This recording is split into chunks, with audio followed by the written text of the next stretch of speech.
ఈ పరిశుద్ధ గ్రంథంలో యేసుక్రీస్తు యొక్క జనన విధానం చక్కగా వ్రాయబడి ఉన్నది. ఈరోజు మన అంశం యేసు ఎందుకు వచ్చాడు. అందరూ ఒక్కసారి చెప్దామా? యేసు ఎందుకు వచ్చాడు? యేసయ్య నా కోసమే వచ్చాడు. హల్లెలూయా, హల్లెలూయా. మంచిది ఆత్మీయులారా. దేవుని వాక్యంలోనికి వెళ్ళక ముందు ఈ క్రిస్మస్లో కొన్ని పాత్రలు ఉన్నాయి. గొల్లల పాత్ర, వారు మందలను విడిచి గొర్రెలను విడిచి యేసు దగ్గరికి వచ్చారు. నానుల పాత్ర, బంగారం సాంబ్రాణి బోలమును తెచ్చి దేవునికి అర్పించినారు.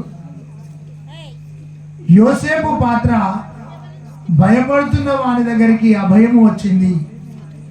మరియ పాత్ర, పరిశుద్ధత, తన జీవితాన్ని సాక్రిఫైస్ చేసింది. ఆత్మీయంగా ఈ పాత్రలో హెరోద్ అనే ఒక వ్యక్తి ఉంటాడు, మూర్ఖుడు, కసాయివాడు. యేసు ప్రభు జన్మించాడన్న సంగతి తెలిసినప్పుడు అతడు కలవరపడ్డాడు, నాకంటే గొప్పవాడు పుట్టాడా అని. హేరోదు పదవి వ్యామోహం కలిగి సొంత బామర్దిని చంపినాడు, సొంత భార్యను చంపినాడు, సొంత కొడుకును చంపినాడు. నాకంటే గొప్పవారుగా మీరు ఉండద్దు, నేనే గొప్పవానిగా ఉండాలి అని 2 సంవత్సరాల లోపున్న వారిని అందరినీ హతమార్చినాడు. ఆ రోజు యేసు ప్రభు పుట్టినప్పుడు చిన్నపిల్లలందరినీ 2 సంవత్సరాల లోపున్న వారిని చంపేసిన ఒక క్రూరుడు. సరే, ఎందుకు ఈ చరిత్ర చెప్తున్నాను అంటే, అలాంటి పరిస్థితుల మధ్యలో శరీరధారిగా యేసు ప్రభు మన కోసం జన్మించినాడు. చప్పట్లు కొడుతూ దేవుని గణపతిగా హల్లెలూయా చెప్దాము, హల్లెలూయా. సరే, ఇదే విధముగా క్రిస్మస్ దినాలలో ఇంట్రడక్షన్ చెప్తున్నాను. ఒక గ్రామీణ సేవకుడు ఒక గ్రామంలోనికి వెళ్ళి చెప్తున్నాడంట, అయ్యా యేసయ్య నీకోసం పుట్టాడు, నీకోసం పుట్టాడు, నీకోసం పుట్టాడు అని చెప్తుంటే బాగా ధనవంతుడు అన్నాడంట, అరే బాబు, యేసు ప్రభు ఎక్కడ పుట్టాడు అనగానే శాలలో పుట్టాడని నేను చెప్పాడంట పాస్టర్ గారు.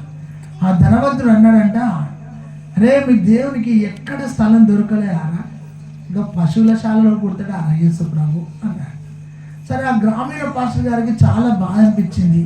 అతడు ధనవంతుడు, ఊరికి పెద్దవాడు, ఏం చెప్పాలో అర్థం కాక యేసయ్య నాకు ఒక ఆలోచన దయచేయని అలా చిన్న ప్రార్థన చేసుకున్నాడు. ఆ ఇద్దరు ధనవంతుడు సేవకుడు నడుచుకుంటూ వెళ్తుండగా ఒక స్కూల్ కనబడ్డదంట. ఈ పాస్టర్ గారు ఇదేంటి సార్ అన్నాడు. ఇది స్కూల్ రా, నేనే కట్టించిన అన్నాడంట. కొంచెం దూరం పోయినాక ఒక కాలేజ్ కనబడ్డది. ఆ పాస్టర్ గారు అడిగారంట, ఇది ఏంటిది సార్ అన్నాడు. ఇది కాలేజ్ రా, నేనే కట్టించిండ్రా అన్నాడంట. కొంచెం ముందుకు పోయినాక ఒక చిన్న హాస్పిటల్ కనబడ్డాయంట ఊర్లో. ఇదేంటిది అనగానే, ఇది హాస్పిటల్ రా, నేనే కట్టించిండ్రా బాబు అన్నాడంట. అప్పుడు ఆ దైవజనుడు అన్నాడంట, సార్ మా ప్రభువు శాలలో పుట్టాడు అనగానే నీకు నవ్వొచ్చింది కదా సార్. అవునరా, నాకు నవ్వొచ్చింది అన్నాడంట.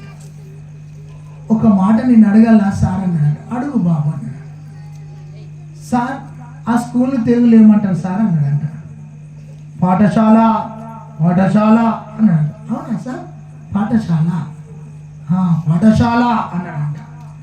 సార్ మనం వస్తా అంటే ఇక్కడ ఒకటి కాలేజీ కనబడ్డది కదా సార్, నేనే కట్టించిన అన్నా కదా, దీన్ని ఏమంటారు సార్ అన్నాడంట. ఇది కళాశాల, ఇది కళాశాల అన్నాడంట. అవును సార్ అన్నాడు. కొంచెం ముందు పోయినాక హాస్పిటల్ అన్నాడు. సార్ దీన్ని ఏమంటారు సార్ అన్నాడు. వైద్యశాల, వైద్యశాల అన్నాడంట. సార్ నీకు ఒక మాట చెప్పాను అన్నాడు. చెప్పరా బాబు అన్నాడు. ఈ పాఠశాల, ఈ కళాశాల, ఈ వైద్యశాల పశువుల శాలలోకి వెళ్ళి స్టార్ట్ అయినాయి సార్ అన్నాడు. హల్లెలూయా, హల్లెలూయా. ఈ శాలలన్నీ ఎక్కడి నుండి వచ్చాయంటే పశువుల శాలలో నుండే వచ్చాయి. ఆమేన్. ఆ శాల లేకపోతే పాఠశాల లేదు, ఆ శాల లేకపోతే కళాశాల లేదు, ఆ ఆ శాల లేకపోతే వైద్యశాల లేదు. వీటిని పరిచయం చేశాడు ప్రభు అయిన యేసు. ఆమేన్, హల్లెలూయా. అదే విధంగా ప్రభు వాక్యం చెప్తుంటే, అరే బాబు, యేసు ప్రభు ఏంటంటే నేనే మార్గం, నేనే సత్యం, నేనే జీవం అని చెప్పి ఎంత స్వార్థపరుగా యేసు ప్రభు అన్ని నేనే అన్నాడు. జీవం నేనే అన్నాడు, పునరుత్థానం నేనే అన్నాడు, వెలుగు నేనే అన్నాడు, అన్ని ఆయన అన్నాడు. మరి మిగతా వాళ్ళ గురించి నాకు తెలియదు కానీ సార్, యేసు ప్రభు అయితే నేనే మార్గం అన్నాడు అన్నాడంట. అరే మీ దేవుడు చాలా స్వార్థపరుగా అన్నాడు. సరే సార్, మా దేవుడు స్వార్థపడడం మంచోడు కానీ పోదాం పని నడుచుకుపోతాంటే, ఈ రోడ్డు బాగున్నాయి సార్ అన్నాడంట పాస్టర్ గారు. ఆయన అన్నాడంట, దేవతడు నేనే ఇచ్చిండ్రా అన్నాడంట. సరే ఈ కోటర్స్లన్నీ బాగున్నాయి సార్, నేనే కట్టించిండ్రా అన్నాడంట. సరే ఈ నల్లలన్నీ బాగున్నాయి సార్, నేనే ఇచ్చిండ్రా అన్నాడంట. సార్ మీరు కూడా చాలా స్వార్థంగా సార్ అన్నాడు. ఏంద్రా నేనే ఇచ్చినా అని తెలియదు అన్నాడంట. సార్ మీరు ఇంత ఖచ్చితంగా రోడ్డు నేనే ఇచ్చినా, కోటర్స్ నేనే కట్టించిన, నల్లలు నేనే ఇచ్చినా అని మీరెంత ఖచ్చితంగా చెప్పిందో సార్, మా ప్రభు కూడా గంతే ఖచ్చితంగా చెప్పింది సార్. ఆయనకు మీకు ఏం చేయలేదు సార్, నమ్మాలి మీరు. హల్లెలూయా.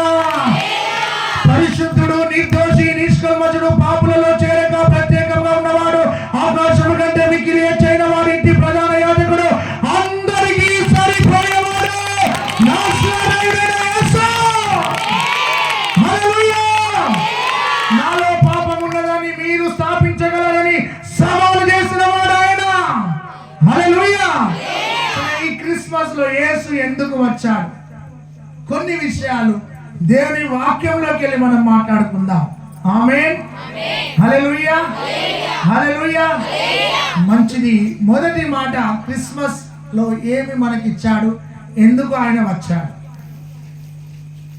యోహాను సువార్త 3వ అధ్యాయం 16వ వచనం అందరికీ తెలిసిన మాట. దేవుడు లోకమును ఎంతో ప్రేమించాడు. ఆమేన్ అనండి. హల్లెలూయా. చాలా ప్రేమించినాడు, ఎంతో ప్రేమించినాడు. So Christmas is unlimited love. Unlimited talk time తెలుసు, 28 రోజుల్లో అయిపోతుంది, కానీ అన్లిమిటెడ్ అంటే గమనించండి. యేసు ఈ లోకానికి ఎందుకు వచ్చాడయ్యా అంటే నిన్ను ప్రేమించడానికి. చప్పట్లు కొట్టండి దేవునికి స్తోత్రం. హల్లెలూయా, హల్లెలూయా. ప్రేమ అన్న మాట ఈ బైబిల్లో 304 సార్లు రాయబడ్డది. ప్రేమ అన్న మాట ఈ బైబిల్లో నిన్ను ప్రేమిస్తాను అన్న మాట 304 సార్లు రాయబడ్డది. క్రిస్మస్ నీకేమిచ్చింది అయ్యా అంటే ప్రేమనిచ్చింది. ఆత్మీయులారా, గ్రామస్తులారా, ఈ మైక్ శబ్దం ద్వారా వింటున్న సహోదరి సహోదరుడా, క్రిస్మస్ చీకటిలో ఉన్న వారికి, పాపంలో ఉన్న వారికి ప్రేమను పంచడానికి ప్రభువైన యేసు 2024 సంవత్సరాల క్రితం ఈ భూలోకానికి వచ్చాడు. హల్లెలూయా, హల్లెలూయా. ప్రపంచంలో అన్నిటికంటే గొప్ప దేశం ఇశ్రాయేలు దేశం. అన్నిటికంటే ఉన్నతమైన దేశం ఇశ్రాయేలు దేశం.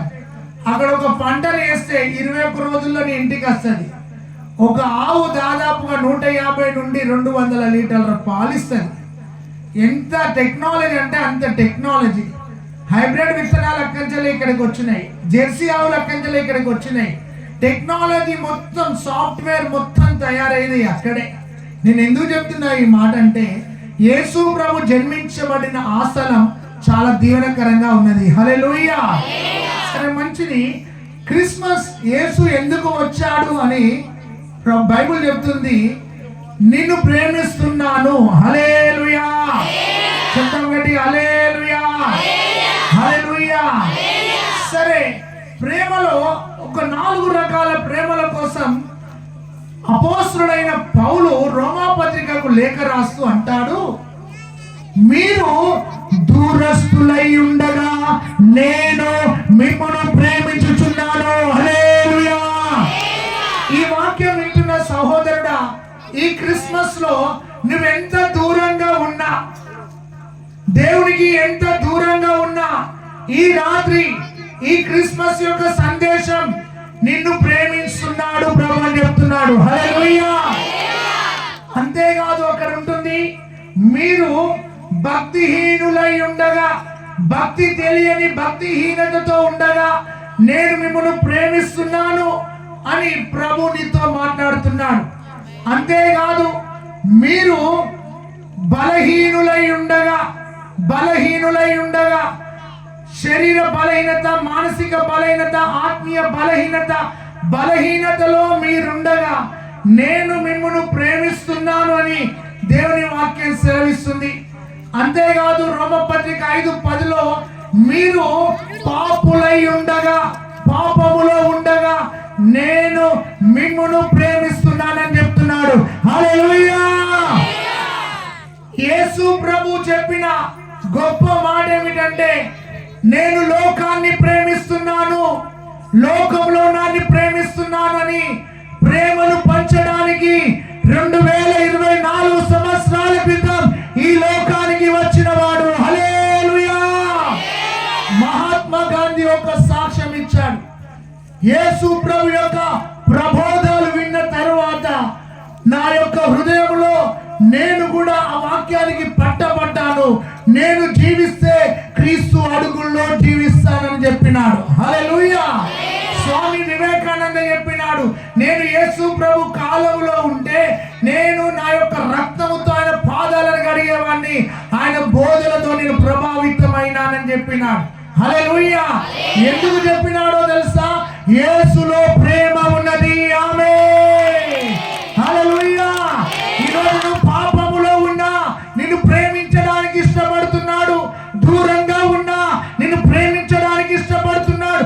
భక్తిహీనతలో ఉన్నా ప్రేమించడానికి ఇష్టపడుతున్నాడు. నువ్వు శత్రువుగా ఉన్నా నిన్ను ప్రేమించడానికి ఇష్టపడుతున్నాడు. ఈ బైబిల్లో చెప్తున్నాడు 304 సార్లు నువ్వు ఏ స్థితిలో ఉన్నా ప్రేమిస్తానని చెప్తున్నాడు. హల్లెలూయా! హల్లెలూయా! గమనించండి, ధనాన్ని చూసి ప్రేమించేవారు, అందాన్ని చూసి ప్రేమించేవారు, ఆస్తిని చూసి ప్రేమించేవారు, నీ ప్రాపర్టీని చూసి ప్రేమించేవారు, నీ కులాన్ని బట్టి ప్రేమించేవారు ఈ లోకంలో ఉంటారు. ఎరాస్ అన్న ఒక ప్రేమ శరీర సంబంధమైన ప్రేమ, స్టోర్స్ అన్న ప్రేమ లావాదేవీల మధ్యలో ఉన్న ప్రేమ.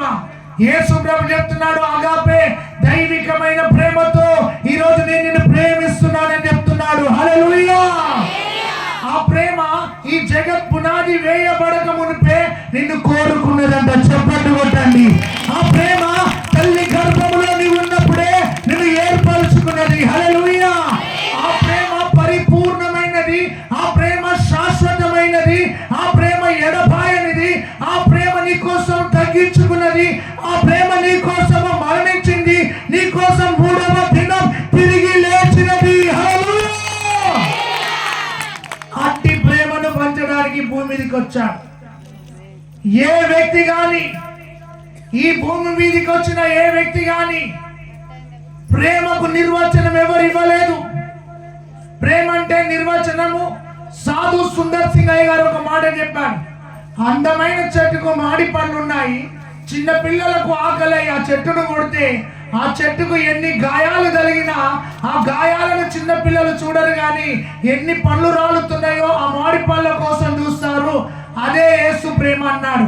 అంటే యేసును ఎందరు ద్వేషించినా, యేసయ్య సంఘాలను ద్వేషించినా, యేసయ్య సేవకులను ద్వేషించినా, యేసు ప్రభువును ద్వేషించినా ఆయన దేవుడు తిరిగి ఎవరిని ద్వేషించలేదు. ద్వేషించిన ప్రతి వారికి ప్రేమను పంచడానికే ఈ భూమి మీదకి వచ్చాడు. హల్లెలూయా! హల్లెలూయా! ఏ క్రైస్తవుడు గాని వ్యతిరేకమైన పని చేయడు, ఏ సేవకుడు గాని వ్యతిరేకమైన పని చేయడు. ఎందుకంటే యేసు ప్రభు మాలో జన్మించినాడు కాబట్టి మాలో ప్రేమ ఉన్నది. హల్లెలూయా! ఆ ప్రేమ ఈ రోజు నీతో మాట్లాడుతుంది.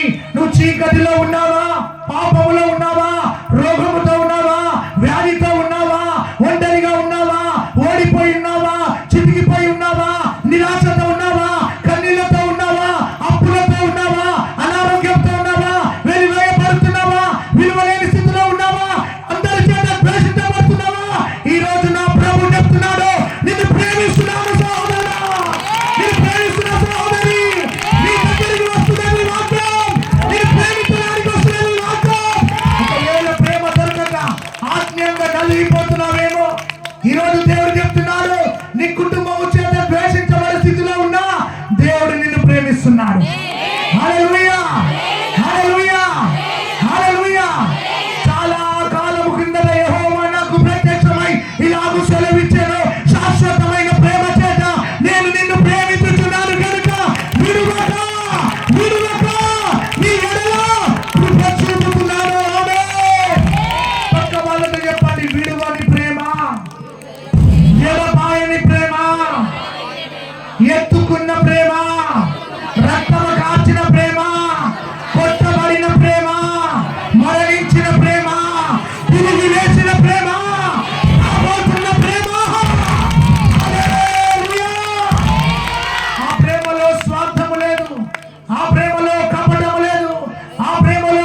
ధరలోని ప్రేమలన్నీ స్థిరము కాదు, కరిగిపోను. క్రీస్తు యేసు కలువరి ప్రేమ కడవరకు ఆదరించును. ఎన్నాడెన్నడు మారని నా యేసుని దివ్య ప్రేమ. ఎన్నాడెన్నడు మారని నా యేసుని దివ్య ప్రేమ. ప్రేమ యేసుని ప్రేమ అది ఎవ్వరు పొరుగలేనిది. నిజము దీనిని నమ్ము, అది హృదయం అన్నదమ్ముల మధ్య వెలుగుతున్న ప్రేమ దీపము. ఏంటిది వెలుగుతుందంటే ఏంటిది? నూనె అనే ధనం ఉంటే అన్నదమ్ముల ప్రేమ, నూనె అనే ధనం ఉంటే అక్క చెల్లెళ్ళ ప్రేమ.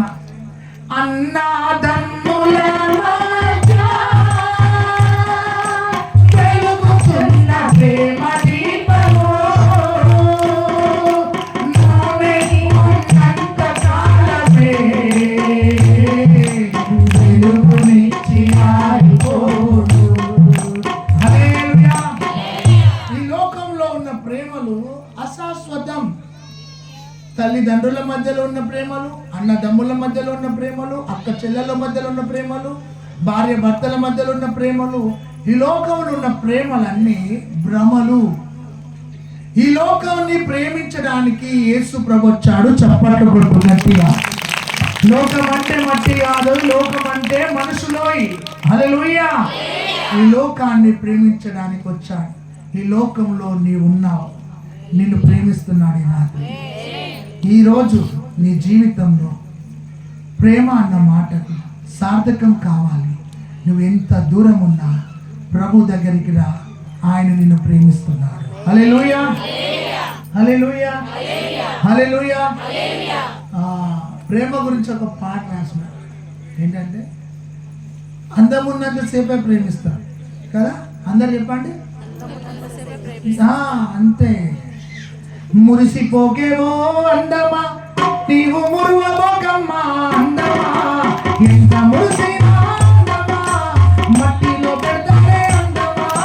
ముసిముసి నవ్వులు అందమా, నీవు నవ్వబోకమ్మా అందమా. చూసి నట్టేట మురిగానే అందమా.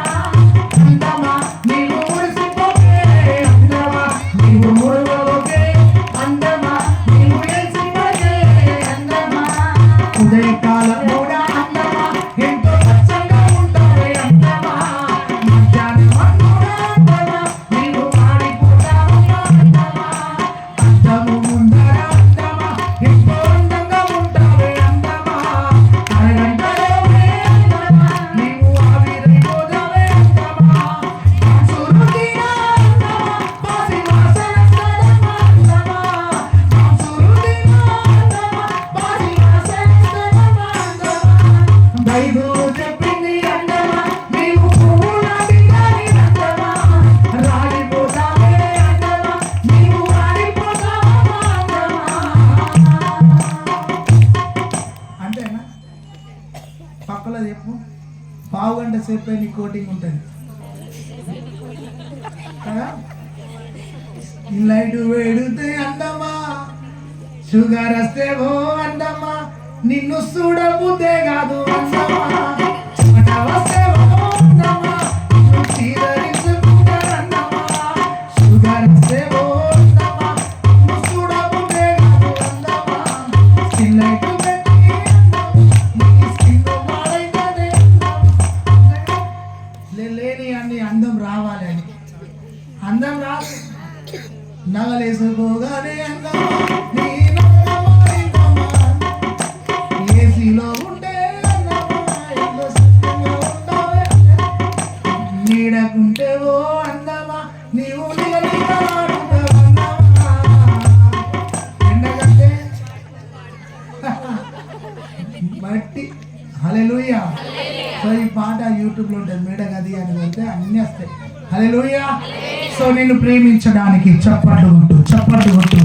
ఈ రాత్రి నిన్ను ప్రేమించడానికే యేసు ప్రభు భూలోకానికి వచ్చాడు. హల్లెలూయా, హల్లెలూయా, హల్లెలూయా. నువ్వు పాపంలో ఉన్నావా? నిన్ను ప్రేమిస్తున్నాడు. రావుడనే వ్యసనంలో ఉన్నావా? నన్ను ప్రేమిస్తున్నాడు. అసమాధాన స్థితిలో ఇక్కడ ఉన్నావా? నిన్ను ప్రేమిస్తున్నాడు. రిజెక్ట్ చేయబడ్డ స్థితిలో ఉన్నావా? నిన్ను ప్రేమిస్తున్నాడు. విలువలేని స్థితిలో నీవు ఉన్నావా?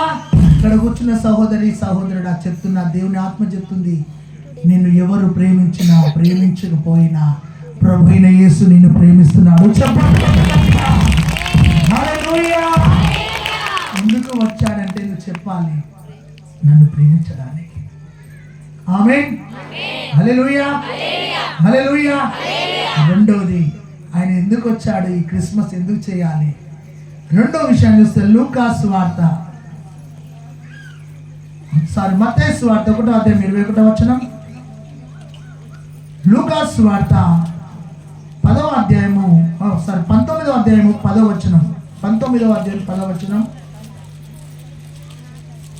నశించిన దానిని వెలకి రక్షించుటకు మనుష్య కుమారుడు వచ్చెను. హల్లెలూయా. పక్క వాళ్ళతో చెప్పు, రక్షించడానికి అని పక్కలతో చెప్పండి. అయ్యో మంచి చెప్పలేదమ్మా, గట్టిగా. హల్లెలూయా. నిన్ను రక్షించడానికి. హల్లెలూయా. ఒకటి, నిన్ను ప్రేమించడానికి వచ్చాడు. రాసుకోని హృదయంలో రాసుకో, ఈ లోకంలో నన్ను ప్రేమించే ఒకే వ్యక్తి యేసు ప్రభు. ఆమేన్. రెండోది, ఎందుకు వచ్చాడు? నిన్ను రక్షించడానికి వచ్చాడు. హల్లెలూయా, హల్లెలూయా. ఒక వ్యక్తి నడుచుకుంటూ వెళ్ళి ఒక బురదలో పడ్డాడు. అదొక గోతి, అందులో కొన్ని నీళ్లు ఉన్నాయి. అతడు పైకి ఎక్కాలి, బురద నీళ్లు, పైకి ఎక్కలేకపోతున్నాడు, లోపలికి వెళ్ళిపోతున్నాడు.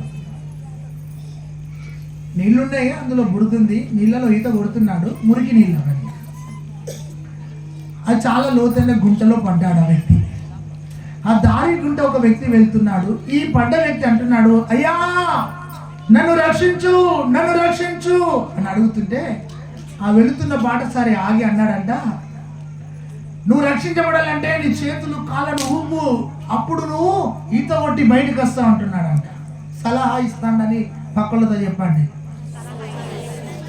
ఇంకోటి వచ్చి అన్నాడంట, నాకు దునికి నిన్ను రక్షించాలని ఉన్నది, కానీ ఒకవేళ నేను దునుకుతే నన్ను నువ్వు తీసుకోపోతే నేను కూడా చచ్చిపోతే కావచ్చు, కాబట్టి నువ్వు కాళ్ళను గట్టిగా ఊపు, చేతులను గట్టిగా ఊపు అని ఇంకొకటి సలహా ఇస్తున్నాడు. పాపములో ఉన్న వారి కోసం సలహాలు ఇచ్చడానికి ఎందరో ఈ లోకానికి వచ్చారు. ఆలోచన చేయాలి. రాత్రి ఈ మైక్ శబ్దం ద్వారా వింటున్నాను ఆత్మీయ సహోదరుడా, యేసు ప్రభు కోసం బైబిల్ చెప్తుంది, పరిశుద్ధుడు చెప్పండి కొట్టండి, నిర్దోషి చెప్పండి కొట్టండి, పాపులలో చేరని వాడు చెప్పండి కొట్టండి, ఆకాశము కంటే మిక్కిలి ఎత్తైన వాడు. హల్లెలూయా. రోమా సామ్రాజ్యం ఎదుట నిలబడి నాలో పాపం ఉన్నదని మీలో ఎవరైనా రుజువు చేయగలరని నా యేసు సవాల్ చేస్తున్నాడు. ఆమేన్.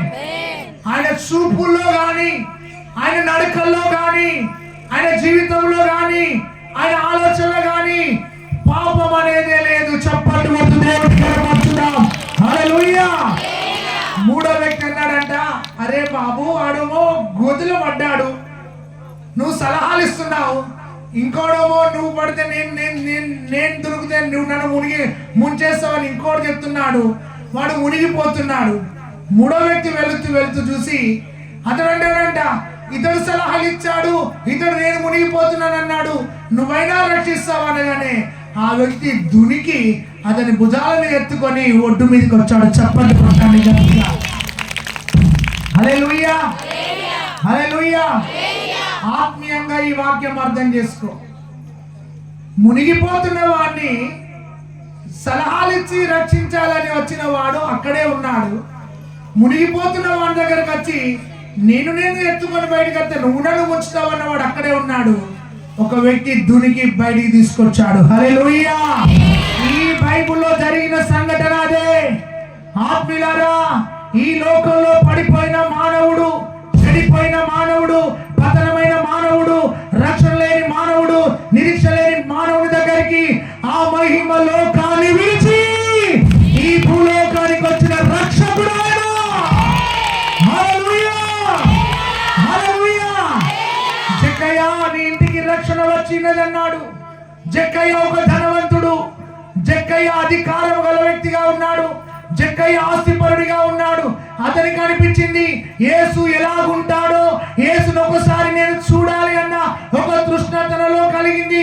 కానీ అతడు పొట్టివాడైనందున పరిగెత్తుకుని వచ్చి మేడు చెట్టు ఎక్కి ఆ చెట్టులో కూర్చున్నాడు. ఆ మార్గంలో యేసు వస్తాడని విన్నాడు. అతనికి ఒక ఆశ, ఎవరు ఈ యేసు, నేను చూడాలి యేసునని ఒక ధనవంతుడికి ఆశ కలిగింది. ఏమని ఆశ కలిగింది? ఇతడు ఎలాగుంటాడో నేను చూడాలి. ఆమేన్, హల్లెలూయా.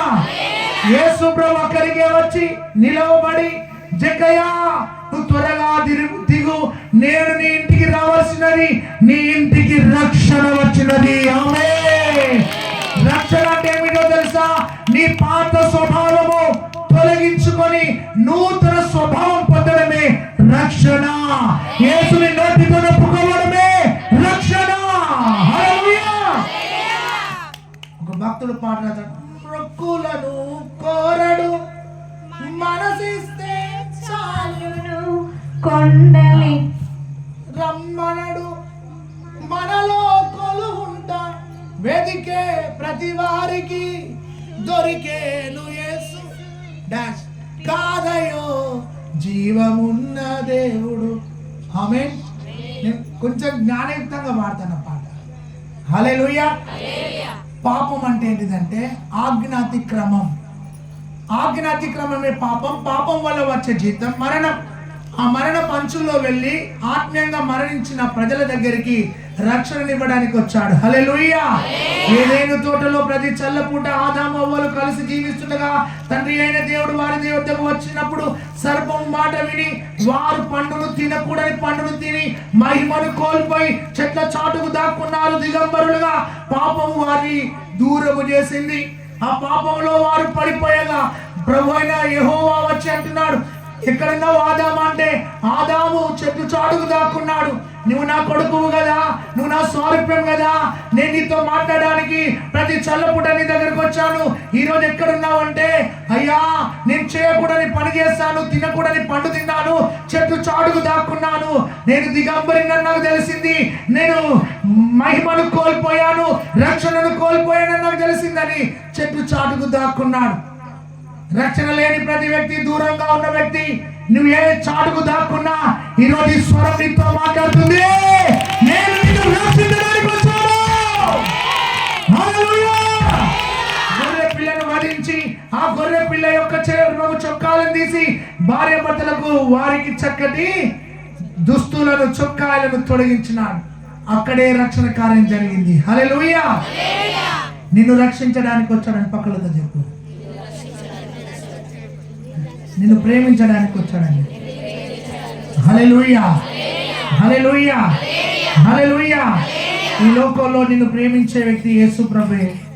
నిన్ను క్షమించే, నిన్ను రక్షించే వ్యక్తి యేసు ప్రభువే. హల్లెలూయా. ఒక పడవలో 100 మంది ప్రయాణం చేస్తున్నారు. చాలా అద్భుతమైన ప్రయాణం, ఆనందంగా వెళ్తుంది. ఆ ప్రయాణంలో ముందు డ్రైవర్ ఉన్నాడు, వెనకాల ఆ సలహాదారుడు ఉన్నాడు. ఆ స్టీమర్ చక్కగా నడుతుంది, వెళ్తుండగా మార్గ మధ్యలో ఆ యొక్క నదిలో ఐస్ గడ్డ ఆ ఓడకు తాకి ఓడ రంధ్రం పడ్డది. రంధ్రం పడగానే చిన్నగా నీళ్ళు వస్తున్నప్పుడు వెనకాల ఉన్న ఆ సలహా ఇచ్చే ఆ వ్యక్తి, ఆ డ్రైవర్కి సలహా ఇచ్చే వ్యక్తి వెనకాలండి నీళ్ళు వస్తున్నాయంటే అతడు అన్నాడు, ఆ నీళ్లు రాకుండా చూడండి అంటే అతడు ఏం చేశాడంటే తన అంగీని తీసి ఆ యొక్క పడవ యొక్క ఆ హోల్ పడ్డ దాంట్లో పెట్టినాడు. అయినా ప్రవాహంలో ఆ అంగీ కూడా నదిలో వెళ్ళిపోయింది. అప్పుడు తన కాలు పెట్టినాడు ఒకటి. ఆ కాలు పెట్టినా కానీ కొంచెం నీళ్ళు రావడము, ఓడ మునిగిపోవడం, అది రంధ్రం ఎక్కువ కావడం రెండో కాలు పెట్టినాడు. అలానే వెళ్తుంది. అలా వెళ్తుండగా ఆ నదిలో ఐస్ గడ్డలు ఉన్నాయి.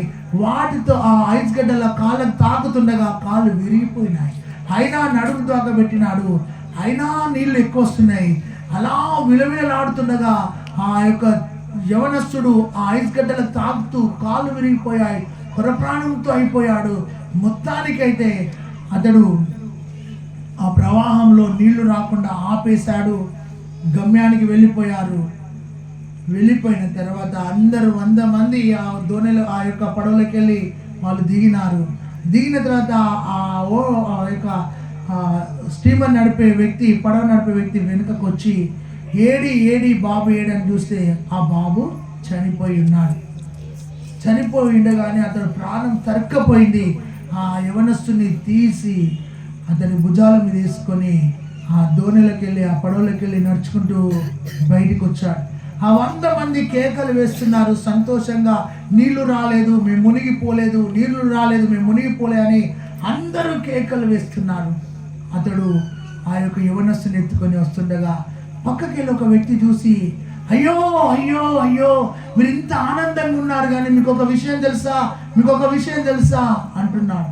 అప్పుడు వాళ్ళు 100 మంది ఏంటి అంటే అతడు ఎవరో కాదు, చనిపోయిన వ్యక్తి, ఆ ఓడ నావికుని యొక్క సొంత కొడుకే.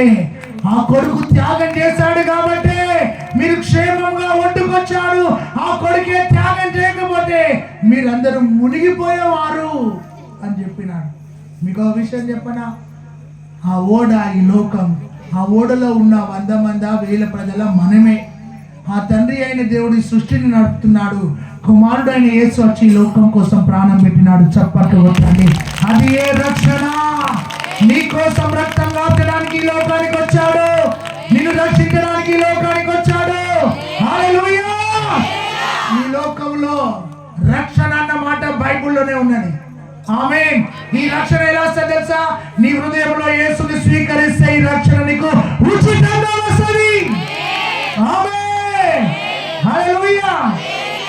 ఒకటి, నిన్ను ప్రేమించడానికి వచ్చాడు ఈ రాత్రి. 2, నిన్ను రక్షించడానికి వచ్చాడు. ఆమేన్ చెప్పండి. రక్షణ అన్నమాట 260 సార్లు రాయబడ్డది బైబిల్లో. ఏ గ్రంథంలో రక్షణ కోసం అంతగా చక్కగా రాయబడలేదు. నేను ఎందుకు చెప్తున్నానంటే ఈ లోకానికి కావాల్సింది మొదటగా ప్రేమ. నిన్ను వలె నీ పొరుగు వారిని ప్రేమించు అని బైబిల్ చెప్పింది. రెండోది, నేను నిన్ను రక్షించడానికి వచ్చానని చెప్పాడు. హల్లెలూయా! హల్లెలూయా! మంచిది. దైవజనుడు చెప్పాడు, అయ్యగారు మీరు 9 నుంచి 10 మధ్యలో కొంచెం మీరు ఆపితే కేక్ కట్ చేద్దామన్నారు. 3వ మాట ముచ్చటగా ఎందుకు వచ్చాడు యేసు ప్రభు అంటే, ఆత్మీయులారా సమాధానం ఇవ్వడానికి అని పక్కలతో చెప్పండి. సమాధానం ఇవ్వడానికి అని చెప్పండి గట్టిగా. మంచిగా చెప్పలేదు. లూకా సువార్త 2వ అధ్యాయం 14వ వచనంలో ఉంటుంది, సర్వోన్నతమైన స్థలములలో దేవునికి మహిమయు ఆయనకి ఇష్టలైన ప్రజలకు భూమి మీద సమాధానం. పక్కలతో చెప్పు, నీకు సమాధానం ఉందా అని అడుగు. నీ ఇంట్లో సమాధానం ఉందా? నీ హృదయంలో సమాధానం ఉందా? నీ సరిహద్దులో సమాధానం ఉందా? చక్కెర కొనుక్కుంటావు, దుకాణాలకు వెళ్ళి బియ్యం కొనుక్కుంటావు, దుకాణాలకు వెళ్ళి పప్పు కొనుక్కుంటావు, దుకాణాలకు వెళ్ళి అయ్యా సావుకారి గారు ఒక 1/4 కిలో సమాధానం నాకు ఇస్తావంటే ఆయన ఏమంటాడు సావుకారి అంటే, నాకు కూడా సమాధానం లేదు బిడ్డ, నీకేమి ఇవ్వాలి బిడ్డ అంటాడు. మీ ఊరికి ఒక ఎమ్మెల్యే అయితే, అయ్యా నాకు సమాధానం లేదు, ఇన్ని ఇస్తానులు అయ్యా, మీరు 6 ఇస్తానులు 6తో పాటు అయ్యా జర బాంచన్ నాకు కొంచెం సమాధానం కూడా ఇచ్చిపోరాదు అన్నా అనుకో, ఆయన ఏమంటాడంటే, నీ ఊరికి వచ్చిన పెద్ద మనిషి కూడా అంటాడు, నాకే నా పార్టీలో సమాధానం లేదు బిడ్డ, నా నియోజకవర్గంలో సమాధానం లేదు బిడ్డ, వీడింటి లేడు వాడింటి లేడు బిడ్డ, ఏమిటో అంత అల్లరల్లరైతుంది బిడ్డ, గెలిచిన నాటి నుండి ఇప్పటి వరకు ప్రతిపక్ష నాయకులతో ఒకళ్ళొల్లి, ఈ ఊర్లో ఒకళ్ళొల్లి, నాకే సమాధానం లేదంటే నన్ను నువ్వు ఇది అడుగుతానేది బిడ్డ, నాకు కూడా సమాధానం లేదు, నువ్వు నేను కలిసి ఇక్కడ కొనుక్కుందాం పదా అని అంటాడు. ఆమేన్ చెప్పండి. అయ్యో నేను సీరియస్గా చెప్తానా? హల్లెలూయా! ఇంకొక వార్త చెప్పనా? 150 సంవత్సరాలు బ్రతకాలనుకున్నాడు. 12 మంది డాక్టర్లను పక్కకు పెట్టుకున్నాడు. 25,000 గుండెలను కొనుక్కున్నాడు. 25,000 కళ్ళను కొనుక్కున్నాడు. 250 ఎకరాల స్థలం సంపాదించుకున్నాడు. 150 గదుల ఇల్లు కట్టుకున్నాడు.